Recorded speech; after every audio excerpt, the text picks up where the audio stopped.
Hey everyone, so today's video we're going to be talking about both Tarkov and DMZ. Which one should you play, what kind of experience do they both offer, and what makes them unique.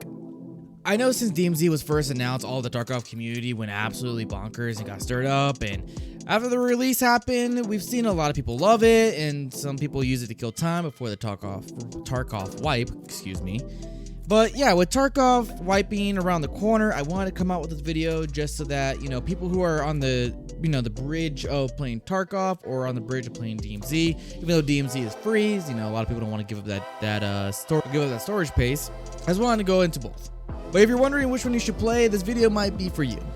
But before we get into it, I do want to say I think both games are very unique in their own way, and you should definitely try both. I'm not here to bash one or the other. This is to talk about the pros and cons and what each has to offer. Escape from Tarkov. Tarkov is a looter shooter extractor. It's easy to say Tarkov has started this genre. To its core, that is what Tarkov is. But what Tarkov has to offer is an experience that is hard to find in any other video game, even in its counterparts like Marauders, The Cycle, and DMZ. So what is Tarkov? It's a Russian-based game made by Battlestate Games, with lead dev being our Lord and Savior Nikita. You play as a PMZ, a private military contractor, in a fictional area called the Norvix region. Sorry if I pronounced that wrong. You have two factions to choose from, USEC and Baird. Both are at battle with each other in this region. You play what are called raids, which are limited to a certain amount of time to explore, hunt down other players or scavs being the locals of Tarkov, while looting, trying to get tasks or quests done for traders. So Tarkov has a lot to offer, and there's a lot of detail you can go into it, but I'm gonna try and not get into a massive amount of detail of what Tarkov has to offer, because this video will literally be like its own thing. Like, it could be hours. It's just so much Tarkov has to offer. It's crazy. So I'm just gonna try to break it down as best as I can for what I think should convince you to play Tarkov. So pro number one, unique maps and raids. Each map feels like a lot of time was put into the design. The flow, the maps make you really think what gear you want to go in with for each map. There are 6 to 7 maps to choose from, promoting several different types of play styles. Each map feels crafted and not copied and pasted. When I say unique raids, you never know what you're going to get yourself into. Each raid always feels different from the last. Even if you run customs 100 times, it never really feels like the last. Unique AI. BSG has done an awesome job adding unique AI, from normal AI like scavs roaming the maps, to rogues holding the location on Lighthouse, bosses surprising you from afar like Rashala and his guards in Stronghold, or Shirtman, infamous SVD popping off, taking out unsuspecting PMCs who get into his range. Every map can hold one of these possibilities. Now, this is one of my favorite topics to talk about, and it's the weapon systems in Tarkov. This is one loaded topic because there's so much about it and there's so much detail that does go into it. Tarkov has one of the most realistic gunplay in the gaming industry. Tarkov also has some of the most in-depth weapon customization you can ever get from a video game. You're able to change the upper receiver, the lower receiver, barrel length, stocks, magazine, ammo types, handguards, sights, muzzles, and suppressors. The list literally goes on. All these things you can change all directly affect how the weapon performs too. From ergonomics, vertical and horizontal recoil, weight of the weapon, there's so much you can do, it's hard to cover it all. Not only are there so many weapons you can choose from, but also ammo types. Each gun has its IRL counterpart, so M4s will be chambered in 5.56, like the AK will be chambered in 5.45 or 7.62 by 39. What's really cool about this is, with all these different ammo types, each ammo type also offers a different type of damage output. So you got rounds that do really well in penetrating armor, while other rounds do really well with fragmentations, hurting a limb or doing more damage physically, but might suffer from penetration power to get through someone's armor. The amount of detail BSG goes into Weaponsmith is honestly the most impressive part about Tarkov, at least in my opinion. Now, this one's a little bit of a loaded topic because it kind of covers everything, but packing for the occasion and looting and raiding. This is where Tarkov really stands out, and what we define as a looter shooter extractor. Each time you go into a raid, you get to decide based on what's in your stats and what you want to go in with. This is where you have to make decisions on what gun you want to use, if you need to bring food and water, the whole nine. You gotta pack and prepare to do this raid with whatever objective you have in mind. This is where realism really starts hitting you in Tarkov. Energy and hydration do play a part, as well as health and certain wounds from battle. You have to pack meds, food, extra ammo, and mags. Truly, there's so much that goes into a raid, I can't even cover it all here because this is the pros and cons list of 2 games, not a tutorial. But if you want one, let me know in the comments. So, Tarkov giveth, Tarkov taketh. Just gonna keep this short. Tarkov is hard and a brutal game sometimes. It will beat you down, but as much as Tarkov will take from you, somehow it gives it right back, keeping you in this constant cycle of I hate this game, I love this game. So that's all I really have for Tarkov. I try to hit some major key points I think it would help someone understand what they're getting themselves into. So I, kept it short and quick. Hey, but while I was editing this, I wanted to talk about one quick thing before we get into the cons list, and that's Tarkov isn't for everybody. When I say that, it's so true. It's one of those type of games where there's such a huge learning curve. There's so much about it, and it can be so hard and brutal sometimes where you don't know if you're gonna get far in the game. And honestly, I will say Tarkov has this way of, if you persevere and you learn, you start getting better and you start learning how to do things. You just got to get through the shit first, if that makes sense. So yeah, it's not for everybody, but if you're willing to put the time into the game and learn it and learn its learning curve, I really do think really anyone can get into it. But realistically, it's not for everyone. So don't beat yourself up if you ended up, hating it after getting it. So let's talk about the cons. I don't want to seem like I'm bashing the game, so I'm going to keep it short here. It's a beta game developed by a small team. There's going to be bugs and exploits from time to time. They do work on them, but give them time. Fixes for a small dev team doesn't happen overnight.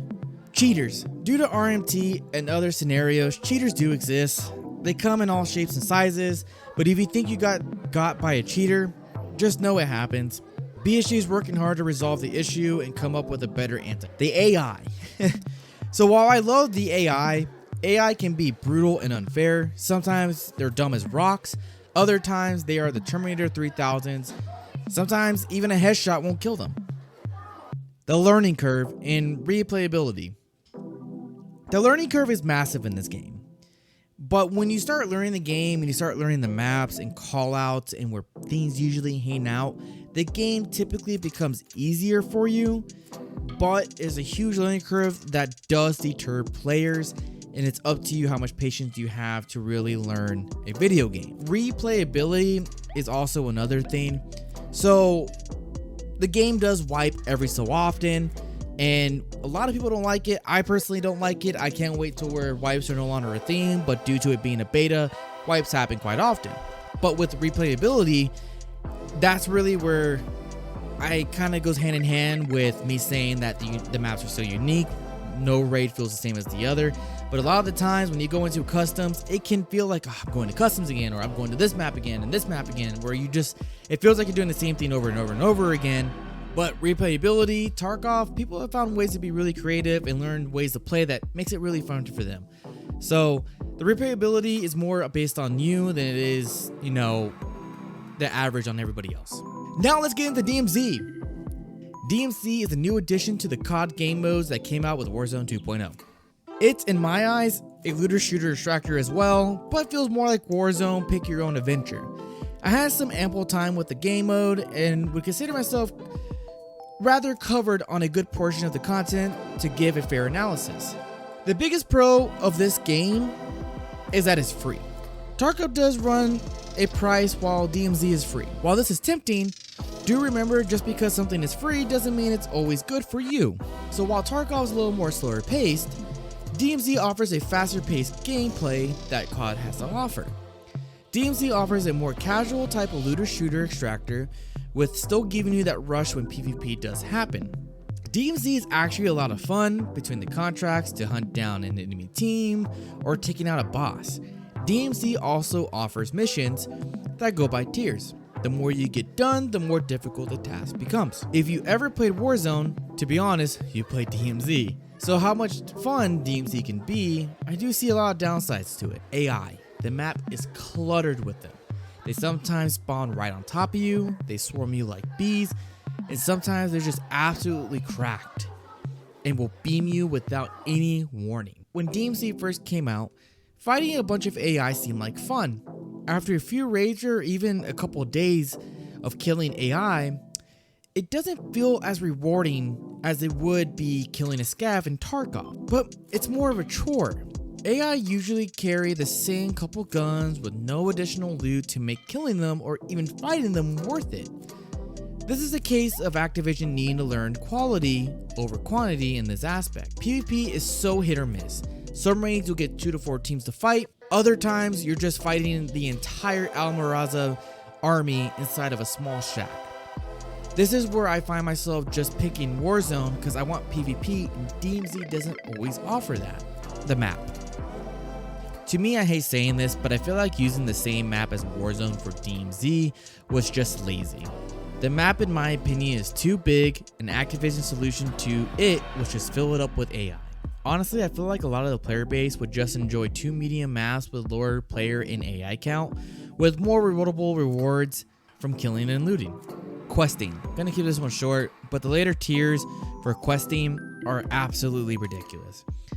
It feels like someone used an RNG to pick a number to how many things you need to kill, loot, or even activate. Questing becomes unbearable and almost undoable. Crashes. Like, the game crashes a lot. Like, it's ridiculous. Like, this is one of the most frustrating things, I think, for me and for a lot of my friends who play DMZ and just Warzone 2. The game crashes like crazy. It's actually been probably a month now, and the game crashes a lot. Some people don't have problems with it. Other people have immense problems. And it's so inconsistent. I really hope Activision solves this sooner than later, because it can really damage a game, and it also ruins it for me and my friends who are also trying to play, and I can only imagine how everybody else feels too. It's honestly a really big problem, the crashes. DMZ is fun. It really is. I will say, being a COD game and why I go to COD is to get a feel of fast-paced PvP. And DMZ doesn't always offer that. And Tarkov hardly does too, due to movement restrictions. But the biggest thing is that it's free and has a lot of potential. Keep in mind, this is also a beta. Seems like that word gets tossed around a lot these days, but DMZ has a lot of potential and has a lot to offer. It's a lot of fun. I still highly recommend giving it a try. And plus, it's free. Like, who doesn't like free shit? And that's all I have. I really hope this video helped you choose whether you should play Tarkov or DMZ, and hopefully you end up trying out both, because they're both really good games and have unique experiences between both of them. If you have any suggestions at all on what I should cover next, or what I should add into the video, or even how to format them for y'all, please let me know by leaving the comment down below. Besides that, like, subscribe, and I'll catch y'all on the next one. Bye bye.